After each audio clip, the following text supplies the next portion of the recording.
Hello student good morning to all of you ਜਿਹੜਾ ਆਪਣਾ next lecture ਆ ਜੀ ਉਹ ਅੱਜ ਦਾ ਹੈਗਾ ASP.NET ਦਾ ਆਪਾਂ ਪੜ੍ਹ ਰਹੇ ਸੀ ਡਿਸਕਨੈਕਟਡ ਐਕਸੈਸ ਡਾਟਾਬੇਸ ਬਾਰੇ ਗੱਲ ਕਰ ਰਹੇ ਸੀ ਨਾ। ਤਾਂ ਅੱਜ ਦਾ ਜਿਹੜਾ ਟੌਪਿਕ ਆਪਣਾ ਹੈਗਾ ਨੈਕਸਟ ਤਾਂ ਉਹਦੇ ਵਿੱਚ ਆਪਾਂ ਡਾਟਾ ਵਿਊਜ਼ ਬਾਰੇ ਪੜ੍ਹਾਂਗੇ। What is the data views ਕੀ ਹੁੰਦੇ ਨੇ ਕਹਿੰਦੇ data view provide different view ਮਤਲਬ ਅਲੱਗ-ਅਲੱਗ ਤਰ੍ਹਾਂ ਦੀ ਰੀਪ੍ਰੈਜੈਂਟੇਸ਼ਨ ਦਿੱਖ ਦਿਖਾਉਂਦਾ ਆਪਾਂ ਨੂੰ ਡਾਟਾ ਜਿਹੜਾ ਸਟੋਰ ਕੀਤਾ ਜਾਂਦਾ ਡਾਟਾ ਟੇਬਲ ਦੇ ਵਿੱਚ। Data view can be use to sort filter and search in data table के शॉर्ट करने के लिए फिल्टर करने के लिए सर्च करने के लिए आप यूज़ करते हैं। ठीक है, we can add new row and modify the content in data table के आप नवी रोज और कंटेंट को मॉडिफाई कर सकते हैं। Data views can be created and configure both design time and the run time मतलब कि दोनों टाइम से कॉन्फिगरेशन हो जाती सैटिंग हो जाती है रन टाइम से भी और डिज़ाइन टाइम से भी। Changes made to the data view effect the underlying the data table automatically जी चेंजिस जी डाटा व्यू का मतलब वह जो डाटा टेबल से ऑटोमेटिकली उसका प्रभाव पै जाता है। तो changes made to underlying the data table automatically effect यानी डाटा व्यू प्रोजेक्ट के उपर जो प्रभाव अपना पा लेंगे हैं। तो data view class is member of the system dot data namespace दी हुई है within the .NET framework class library चो ही लत्ती गई है। कुछ फॉलोइंग ये सैक्शन है जिन्होंने बारे आप डिस्कस करना भी आप किमें ये काम करते हैं। पहला आप डाटा व्यू किमें क्रिएट करते हैं तो we can create a data view by using the data view constructor की वरतों करते हैं। कंस्ट्रक्टर मतलब जी आप कोई ना कोई वैल्यू साइन कराने हैं। तो data view constructed can be empty भी हो सकता और it can be either data table as a single argument भी हो सकता और data table along with filter criteria भी हो सकता शॉर्ट क्राइटेरिया भी हो सकता रो स्टेट फिल्टर भी हो सकता है भी आप रो के उपर फिल्टर लगाना कोई जा शॉर्टिंग करनी है सैंडिंग डिसेंडिंग ऑर्डर सैटिंग करनी है सारे आप कर सकते। तो आप डाटा व्यू किमें क्रिएट करते हैं वैब पेज के उपर तो अपने लिए जी सैटिंग है जी डाटा व्यू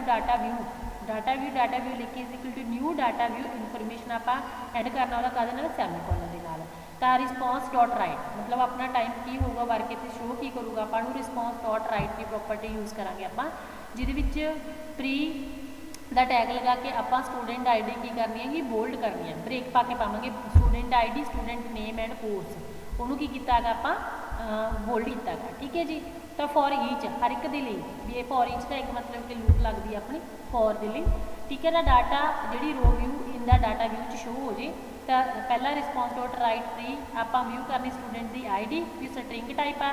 ठीक है जी। फिर आप स्टूडेंट का मतलब कि नेम टू स्ट्रिंग हो गया फिर उस बाद स्टूडेंट का कोर्स हो गया तो प्री में की किया आप टैग में क्लोज किया।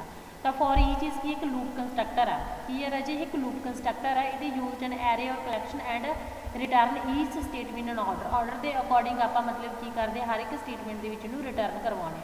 तो it eliminate error caused by the incorrect index जो इनकरैक्ट इंडैक्स होंगे ने उन्होंने एलिमीनेट करने के लिए भी इनू यूज है जोड़ा किया ना। Viewing the data using the data पहले आप क्रिएट किया हूँ आप डाटा यूजिंग की वरतों करके व्यू मतलब शो किमें करते हैं। Data view is equal to new data view information response dot write pre hold student ID student name code same as आ लिख के फॉर ईच लगानी डाटा रो व्यू आप करना डाटा व्यू के response dot write pre plus view student ID setting मतलब show भी उदा ही करना जिस तरह आप मतलब कि राइट किया क्रिएट किया उस तरह ही आप कर रहे हैं इनू शो कर रहे हैं। तो फॉर ईच इज की एक loop constructor use to array collection return each statement वही सेम एज ए रिपीट हो रहे हैं नोट के अगे शॉर्टिंग करनी मतलब कि सीरियल असेंडिंग या डिसेंडिंग ऑर्डर के सैटिंग करते हैं आप। तो वी कैन शॉर्ट सिंगल और multiple field in the data view तो सिंगल भी या मल्टीपल फील्ड में आप शॉर्ट कर सकते हैं डाटा व्यू के। तो we can also specify the sort order like ASC short form के असेंडिंग ASC लिखांगे तो डिसेंडिंग DESC लिखांगे। तो following example create a view and apply sort on the column student ID in descending order के आप मतलब कि create करते हैं। तो डाटा व्यू जो अपने को दिता होएगा जो आप टेबल क्रिएट किया वा डाटा व्यू का आ गया अपने को शॉर्ट फॉर्म के DV लिखता इन्होंने डाटा व्यू या is equal to new data view information आप स्टूडेंट आईडी की गल कर रहे हैं भी स्टूडेंट आईडी को करना ना तो टोटल अपने को अपना ग्रेटर दैन 4 तो मतलब कि 4 तो स्टूडेंट आईडी की होनी चाहिए वड्डी होनी चाहिए है। तो अपने को स्टूडेंट आईडी की हो गया डिसेंडिंग ऑर्डर में करनी है 4 तो शुरू करना आप 4 के अकॉर्डिंग जाना आप। ठीक है जी। तो data view row state dot current row बारे आप गल कर रहे हैं रो की गल की है। तो रिस्पॉन्स डॉट राइट जोड़ा भी आप फंक्शन लगा रहे हैं ये स्टूडेंट आईडी नेम तो कोर्स हो गया फॉर ईच डाटा व्यू आप डिव के शो कर रहे हैं। ठीक है। तो वो लिए आ वाला फंक्शन जो आप यूज़ करेंगे। तो हेयर स्टूडेंट आईडी की अपने को greater than 4 is filter criteria भी स्टूडेंट आईडी जी डिसेंडिंग के होगी sort criteria data view row state current row is row state filter, मतलब कि 4 तो वड्डी होनी, 4 नंबर की गल की भी वो जाके अपना जो डाटा भी इन्ना फिल्टर हो जाए। Adding a new row in data view, नवी रो ऐड करनी, तो we can add a new row in the data view using the add new method, add new method की वरतों करांगे नवी ऐड करने की। तो बस उस तरह data view new row view is equal to new data view हो गया अपने को, जिहदे इनफॉर्मेशन शो करनी है, आप data row is equal to new row view dot add new का फंक्शन लगाता भी row student ID is equal to 8 भी वाले नंबर के आप ऐड करने, उसका नाम ऐड करता, कोर्स ऐड करता, तो वह एंड करके उन्होंने फंक्शन को की करता एडिट करता। Updating a row in data view, data view के रो को अपडेट किमें करते हैं, we can update the data in the data view जिससे कैन बी डन, तो अपडेट फंक्शन की वरतों करांगे ये जी।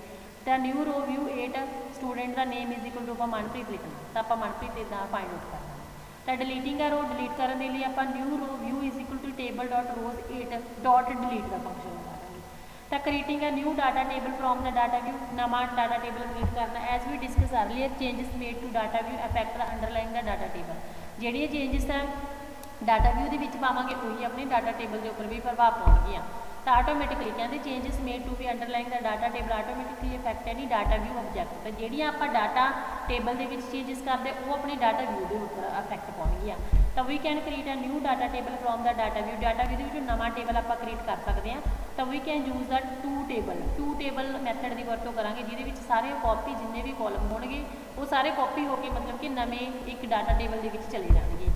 दिस कैन बी डन, ये फंक्शन है जोड़ा डाटा टेबल जोड़ा भी अपने को टू व्यू करना, आप is equal to new row view dot to table का मैथड लगा के आप नवा टेबल है जोड़ा क्रिएट कर लेंगे, तो वो आप चेंजिस है जोड़ियाँ कर सकते हैं। Searching in data view search किमें करते हैं, तो we can search in data view according to the sort के अकॉर्डिंग सर्च करने भी शॉर्टिंग ऑर्डर की अपना, तो की वैल्यू फाइंड ये आप मैथड है जो फाइंड का यूज़ करा। Find method return and integer with index of the data row view that matches तक कहते सर्च क्राइटेरिया, तो वह इंडेक्स का मतलब कि इंटीजर टाइप यूज़ कर रहे हैं भी जिहदे आप की करता भी उस क्राइटेरिया के नालों मैच करता या नहीं करता।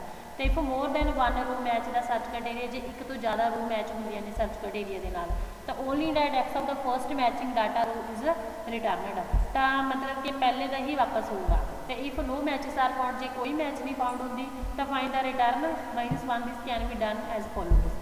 तो देखो बेटा data view find view is equal to new data view information find out करनी है, फाइंड व्यू डॉट शॉर्ट का फंक्शन लग दूगा, इज इक्वल टू स्टूडेंट का नेम फाइंड आउट करना, इंटर लोकेशन वो कितने पई है, find view dot find the Vikram आप फाइंड करना, तो response dot write found alt plus location अपन की हो जूगी उसकी शो हो जूगी। तो ये आप प्रोग्राम भी आप किमें वर्क करते हो भी आप देख सकते हैं। सब तो पहले उस तरह आप एक वैबसाइट क्रिएट करते हैं डिसकनैक्टेड, जिहदे आप एक्सैस बारे गल की है, तो कहते add a web form to application data view demo dot ASP, एक आप एप्लीकेशन फॉर्म ऐड कर रहे हैं, ठीक है। तो आप जनरेट करना टेबल बटन उत्थे अपना कोई दिता होगा जनरेट किया टेबल बटन क्रिएट किया आप, ठीक है। तो ये सोर्स फाइल तो वही है, टाइटल आप शो करके डिमोस्ट्रेट करना डाटा व्यू टाइटल, ठीक है। तो वो लिए आप बटन की गल की हुई है, तो अपने को पहला बटन ID का जनरेट किया सर्वर से आप ऑन क्लिक अपना बटन की करूँगा काम करूँगा। तो हम आप राइट करना following code in code file named data view demo ASP।